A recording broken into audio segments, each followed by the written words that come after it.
Hello and welcome to Sports Connection. I'm Darrin Joins, Williamson County Schools Athletic Director. As always, my co-host and partner, Mr. Tate Mathews. Tate, welcome.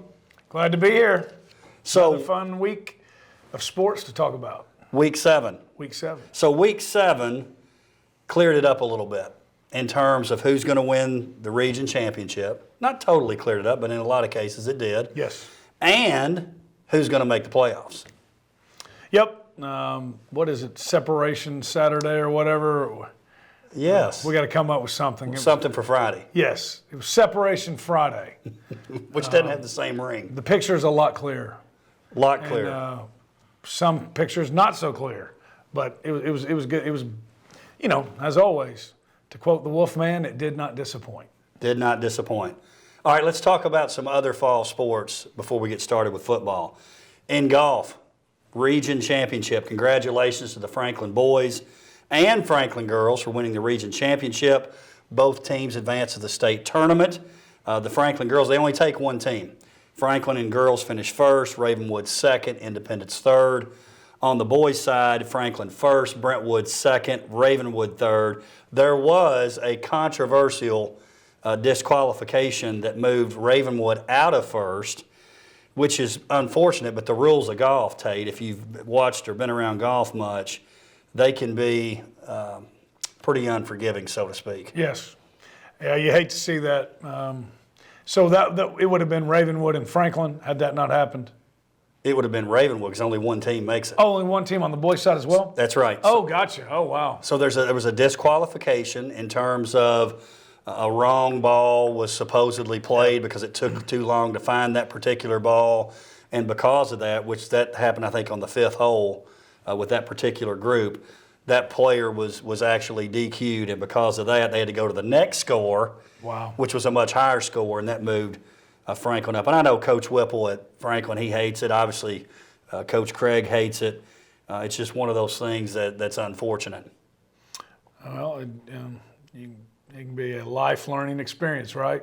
Sometimes this happens in adulthood. So no doubt. Hate to see it, but good luck to Franklin and Coach Whipple. Hey, both. I don't know. You might know. When's the last time both boys and girls team from Franklin went to the to represent us for state tournament? I mean, Coach Whipple, baseball guy, but you know, we believe in. It's not just coincidence. He's done a great job as a golf coach. He definitely has, and obviously Coach Craig too there. Yes. It was funny talking to Coach Craig. You know what a great competitor he is. Yes. He said, look, I'm going to watch my son play baseball. I was asked to do this golf thing. I thought I'd probably kind of just chill out and relax. And obviously he's not doing that, which is good for him. No. And good for those kids at Ravenwood too. Well, the previous host of this show and I used to call Teddy Craig Mr. May. Yes. And when we heard news of him winning the district regular season tournament, we're going to start calling Teddy Mr. September. No doubt about it. All right, individuals also qualify. At least 3 do. So on the boys' side, Brentwood sophomore Nolan Griggs won with a 70. He was followed by Jack Morris of Franklin. He was already qualified because his team did with a 71. And then Michael Hack of Ravenwood, a 72. On the girls' side, the tournament was won by a freshman from Franklin, Sophia Dipolo. We hope we're saying that right. Very impressive. Right, Sophia. Freshman. Yes. Wow. Shot a 72. Your girl, Shelly Yang of Ravenwood. And Taylor, we hope she's not related to Dr. Qualls of Independence, finished third. Taylor, my game does not resemble Dr. Qualls. Although he's a good golfer. And so he says. He's good. He's good. Soccer. Franklin and Independence played to a 1-1 tie. I talked to Coach Burgoyne this morning just to make sure I knew. Goal differential determines tiebreaker. So Franklin Independence tied for third in the league. Brentwood first, Ravenwood second. Franklin Indy tie. They tie 1-1, and then they also tied in the standings. So it goes goal differential. What's so unfortunate about that for Franklin is I think being lined up with Brentwood is going to be even more difficult. Not that Ravenwood's not a good team, they are, but you want to be in that 2-3 game. So Franklin will have their hands full if they can make it to the semi and play Brentwood. Volleyball, Brentwood, no surprise, goes undefeated in district play after sweeping Franklin. Nolensville, they started their district tournament this past Saturday. They moved on to the semifinals with a 3-0 sweep of Cannon County. Real quickly, cross country, Franklin boys finished 4th, the girls 13th in the Jesse Owens Classic. Independence boys in that same event finished 6th. Independence girls 4th. So there's a rundown of the other fall sports. Now, let's talk about football. Big Friday night. I couldn't even decide which game to talk about first, so I just kind of mixed it up. There's so many great games. So many big ones. Page Summit's where we're going to start. Big game. Page 24, Summit 14. It puts Page in the driver's seat for the Region 5 5A championship. Bubba Johnson, 25 carries, 143 yards, and a touchdown. Great night for Bubba. Great night, and that's what they needed him to do. They needed to be able to control the ball a little bit.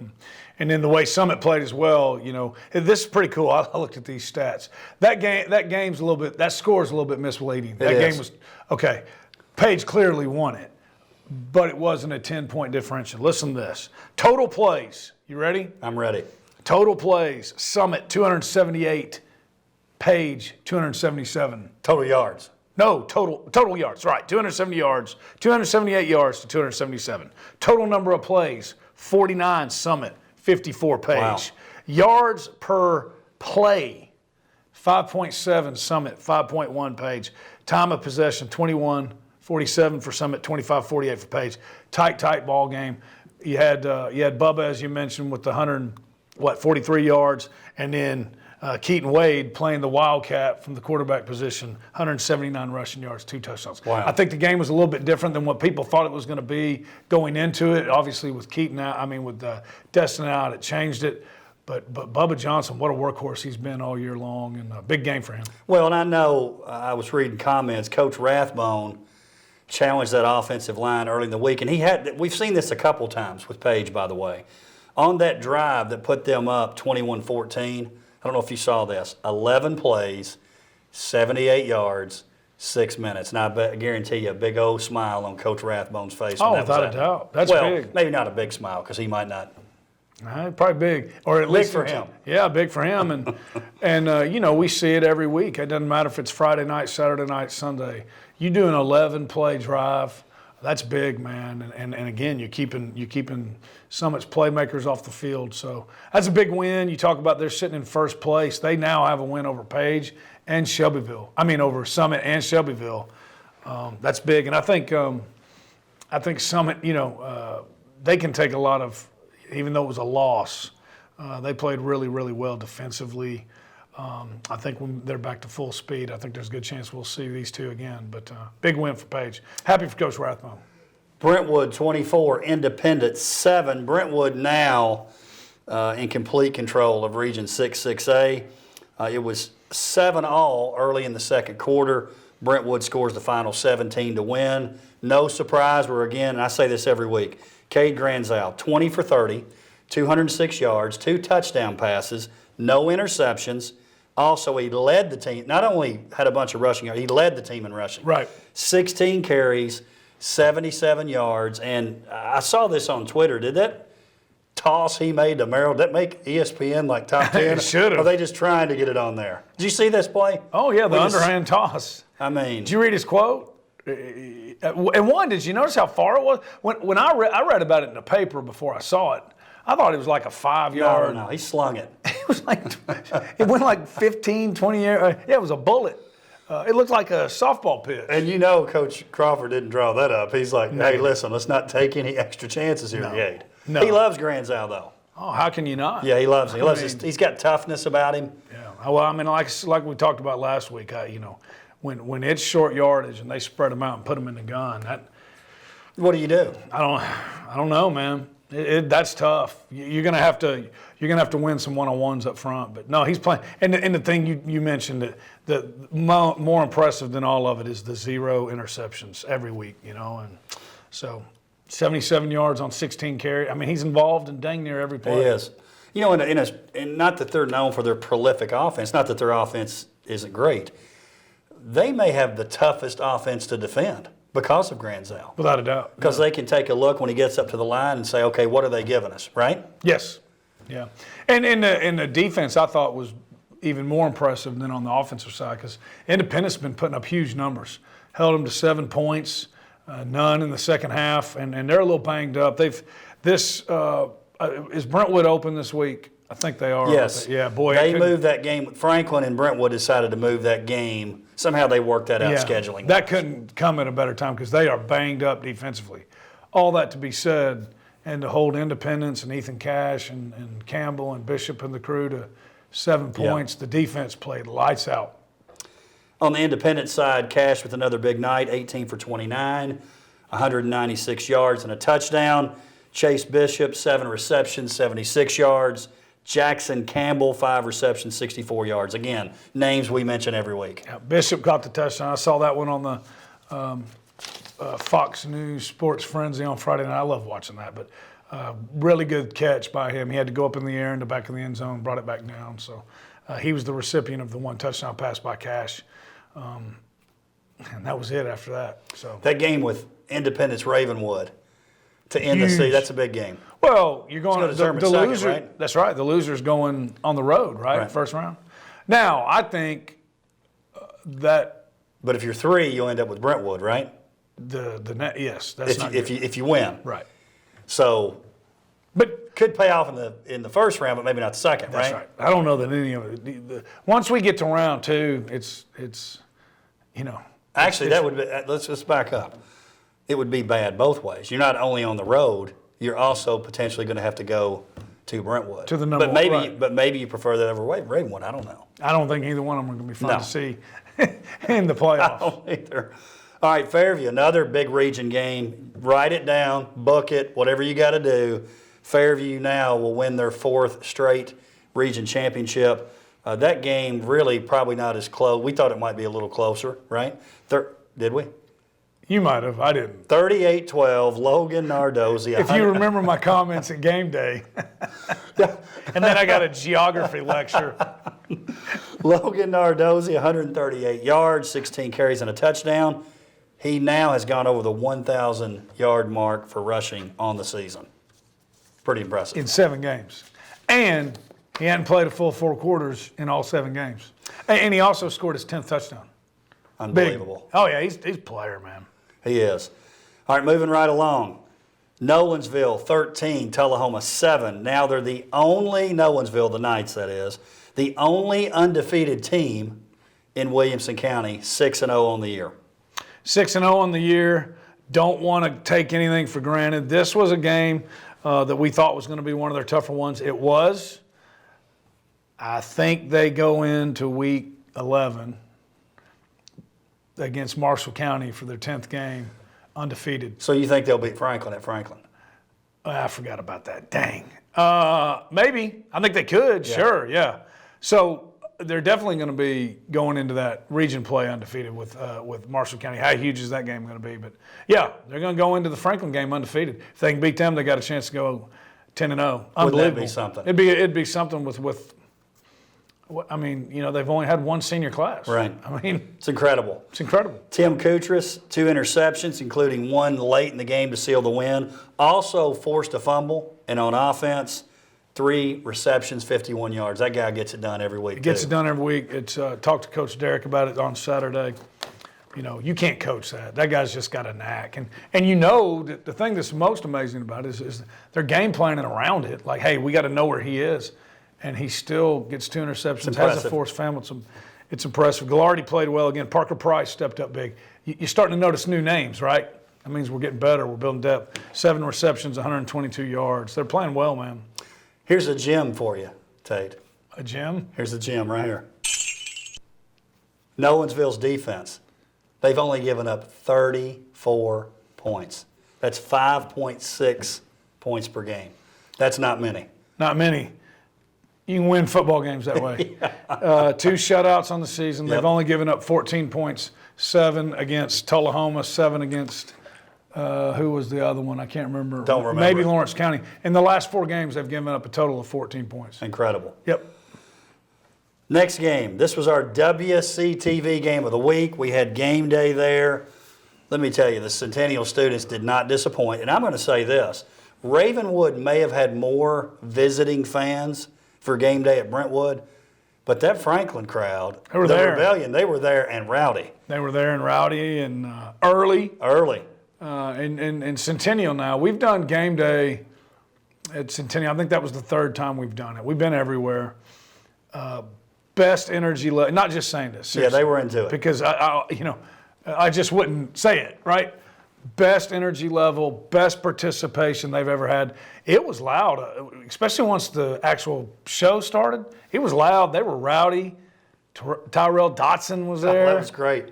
I don't know that, outside, we've had NFL players that year at Franklin. We had all the wide receivers, but we've never had an NFL star from Williamson County Schools be there. It was cool. Great job by Cougar Nation, CU, whatever they call themselves. No, it was great. Obviously, it was a double overtime thriller. A little controversy late in the game. It's 28-21. Centennial's punting. They punt the ball, hits the Franklin player. Centennial recovers. Coach Webb calls the officials over for apparently a rules interpretation on how far that had to be. He was convincing in his argument. Franklin takes the ball over. Maybe it doesn't matter ultimately in terms of the score because Centennial at the time was probably worried about the clock, not knowing they were going to score on a touchdown to end the game. Yeah. Basically the last play of regulation. I guess they had to kick off. There was 4 seconds left. Marcel hits Townsend in the back of the end zone to tie it up. And then, of course, we go to overtime, couple overtimes, and then Centennial going for 2. What do you think about that call? It's 42-41. You're playing at home, and then they go for 2, going for the – I loved it as a spectator, but in terms of strategically, what's the thought process you think there in terms of going for 2?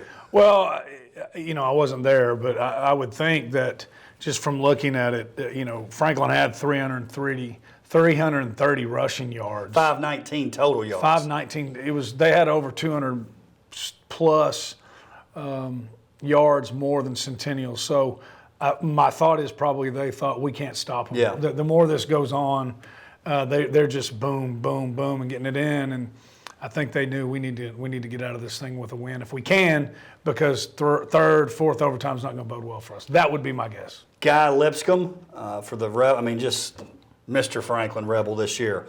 20 carries, 273 yards and a touchdown, 4 receptions for 43 yards, 4 tackles and an interception on defense. And by the way, he was part of our WCTV Play of the Week. 35-yard line, 1st and 10 for the Rebs. Again, this give to Lipscomb. Man. He's a free, and he will take off. Nobody in front trying to get through, and he will weave his way, does Guy Lipscomb, for 65 yards. Well, it is just your average handoff right there, and Guy Lipscomb sees a little daylight. Great block right there just to spring him, and it's all number 2 after this.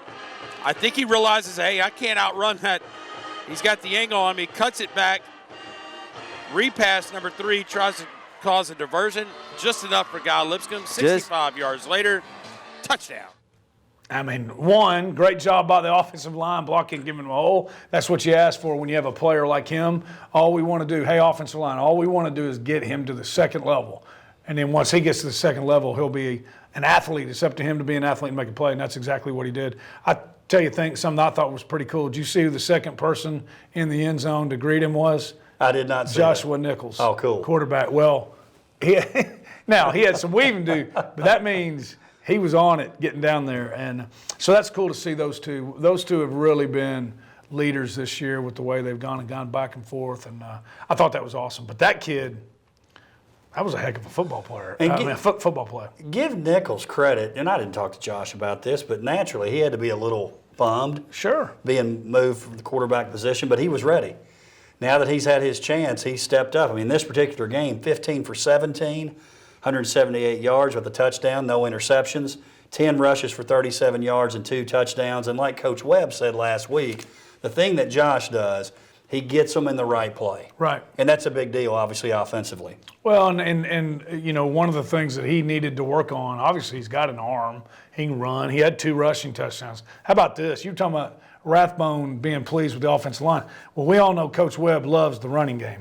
2 rushing touchdowns for Nichols, 2 rushing touchdowns for John Kirkpatrick, 1 rushing touchdown for Lipscomb. But anyways, that was one of the things that Nichols needed to work on in his quarterback game was the interceptions, decision making.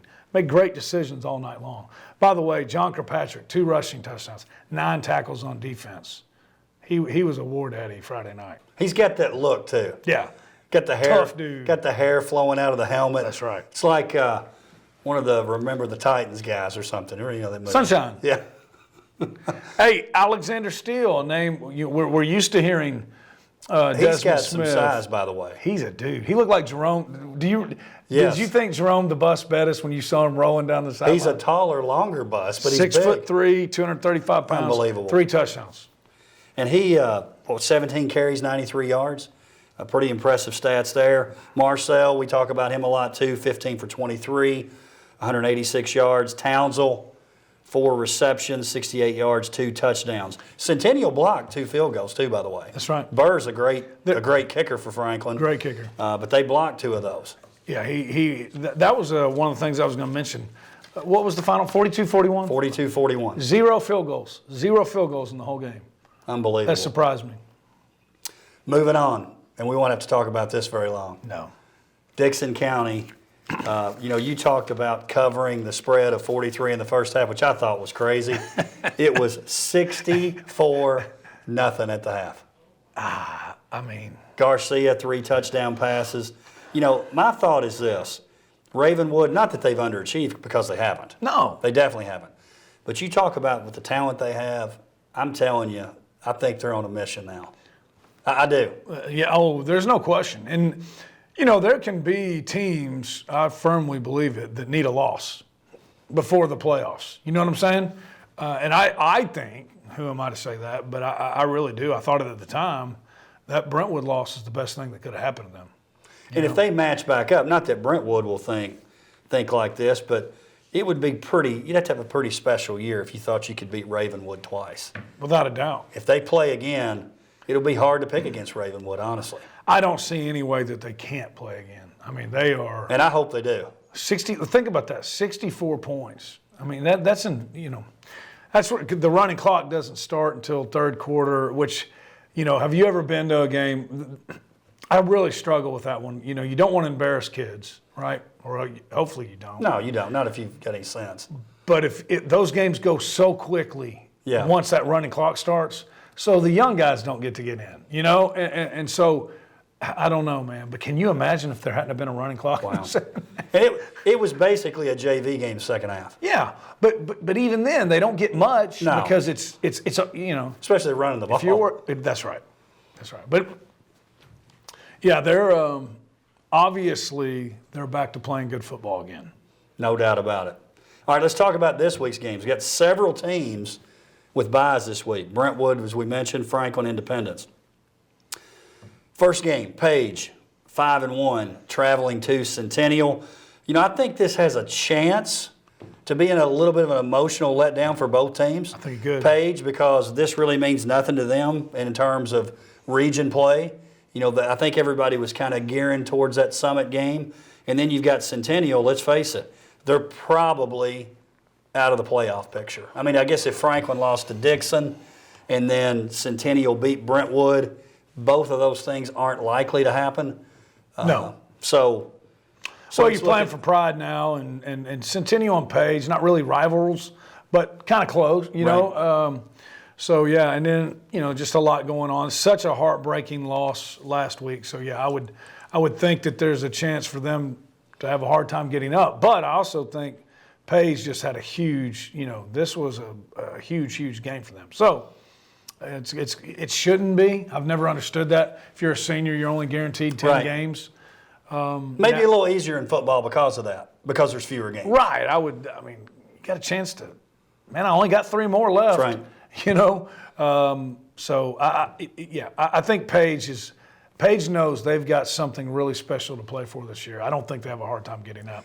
Centennial, they'll show up, but, the player's going to have to take care of that in the locker room. Maybe a chance, not that he totally does this because, they're younger and not as big and strong, but got a feeling we're going to see Coach Kreisky start working in some of those younger guys too. He has a great freshman group. He does, and he's got a good sophomore group too. He does, and the 8th graders coming up.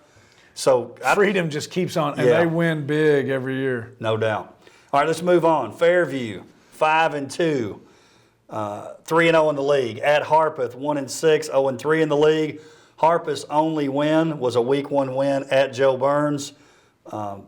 Seems like Fairview might be a team kind of like Page. I feel like both of these teams kind of have a second wind right now. Yes, I think you're right. And the main thing for this game is they don't have. It's away, but they don't have very far to go. You can get to Kingston Springs and back really quick from Fairview. Nolensville 6-0 versus Glencliff. No, it's a Thursday night game. We've got a few that are Thursday night games. Glencliff, they were talking about, I guess because of numbers, potentially shutting the season down last week. It got reversed, and then they lost to a pretty mediocre Hillwood team, 35-0. It's not looking good for the Colts, that particular game at Nolensville. No, not trying to be mean. This thing could look like that Ravenwood-Dixon County thing in the first half. Ravenwood, this is a good game. We know this. Samson Johnson will be back on the touchdown streak. Yes, he will. Ravenwood 5-1 at CPA 2-5. Obviously, a pretty darn good CPA team. They've played a really tough schedule. I think you correct me if I'm wrong. Maybe it's sort of a contrast here. Maybe CPA wants to control clock a little more offensively. Ravenwood wants to get up and down, run and gun a little bit. It'll be interesting to see who wins out there in terms of philosophy. Yeah, I would CPA's record. Somebody said this week they got to be the best 2-5 team in the state. I agree with that 100%. That was our man, Tommy K. Tommy K. Traeger. He was there at the game. You're exactly right. The only Did he get a dime dropped on him? No, there were no dimes dropped on Friday night. Okay. There was a bunch of Aunt Jemima's, Mrs. Butterworth on top of pancakes. The only chance CPA has is to control the ball. Final game, Summit 6-1 versus Franklin County 3-3. Summit 1-1 in the region. Franklin County 0-2. If Summit doesn't watch, maybe this could be a little closer than expected. I still think Summit obviously comes out on top. But Franklin County played Columbia a little closer maybe than people thought last week. 26-20 in that particular game. I'd expect to see Keaton Wade again at quarterback this week. Probably see Destin again when it comes to that Shelbyville game the following week. I think you got to think that, hey, we can win this game without him. Shelbyville, we're going to need to be full bullets, and I think that's the way they go. And I don't even know if they go with Keaton at quarterback. They might go back, put someone else at quarterback, have Keaton at running back. But, this is a game that they ought to be able to win without Destin. Now, teacher versus student. That's right. Coach McCurry was very influential in Coach Coleman's offensive and philosophy. So, who knows, man? I think Summit should be able to take care of this. What's that saying? The student becomes the master? That's right. That's what's getting ready to happen. Well, it's already happened. It happened last year, 2 years ago. All right, let's talk pick'ems, our favorite part of the show. So let's talk about last week. So I was 4-2. I'm now 39-10. Tate, you were 5-1, and we're tied. All right. Now, that's the good news for you. The bad news is the fans were 6-0. They are now 2 games ahead of both of us. 41-8 on the year. Keep voting, by the way, and the fans are voting even more and more every week. Yeah, it's great. WCS CO Athletics on Twitter. Dr. Qualls was 3-3. He's now 2 games behind. He's out. Unless something really dramatic happens. It's going to be tough. He's out. All right, here we go. Let's go right through our list. You pick first. Page versus Centennial. Man, I hate to do this because I think that Centennial's right there, man. No, we're going to have to pick different, so maybe this is the game you got to pick different. I think Centennial's right there, but I just don't think they can beat Page. Page playing really well. Great balance on offense, and I'm going with the Page Patriots. All right, Tate, I am going Page also. I was thinking maybe you would pick Centennial. Maybe you will go back and pick Centennial if we pick all the games the same. So we both have Page there. All right, we're getting a little rocky here. Our next game is Fairview at Harpeth. Are you kidding me? This is how Coach Hughes is driving home from Kingston. In the Tennessee River over there a little bit, Cumberland. Full throttle, baby. Boat Race City. Tate, this is a family show. No corncob pipes on the set. I will also Popeye had a corn pop set. I will also take Fairview in this game. You might be able to leave it on. Boat race? Yes. Okay. You can leave it on for the next game, I believe. Nolensville Yes. versus Glencliff. Paul Derrick, he's on his 40-foot Donzi. Boat Race City. So we both have Nolensville. All right, maybe we'll be different here. We got to pick at least one different, right? I'll pick first. Ravenwood at CPA. I'm going Raptors. Well, you know that one tugs at my heartstrings a little bit, but I'm going with the Raptors as well. Too much. Not Boat Race City, though. Not even Sunglass City. No. Or This is maybe like it is. this Top Gun, Viper, Maverick. Our final game, Summit versus Franklin County. You gonna put that hat back on? I'm going Summit, obviously. I don't think it's Boat Race City. Maybe teetering on the edge of Popcorn City. Right. But the Summit Spartans, Eric Coleman. Tate. Something tells me Dr. Qualls is going to pick the exact same. I think he'll And pick, the fans. He's going to pick one different, maybe. He's got to try to catch up. Do you want to try this on? No, You don't? I don't. Tate, as always, it's great to have you here. Can't wait till next week. Go to a game. Make sure you go to a game. We'll see you next time on Sports Connection.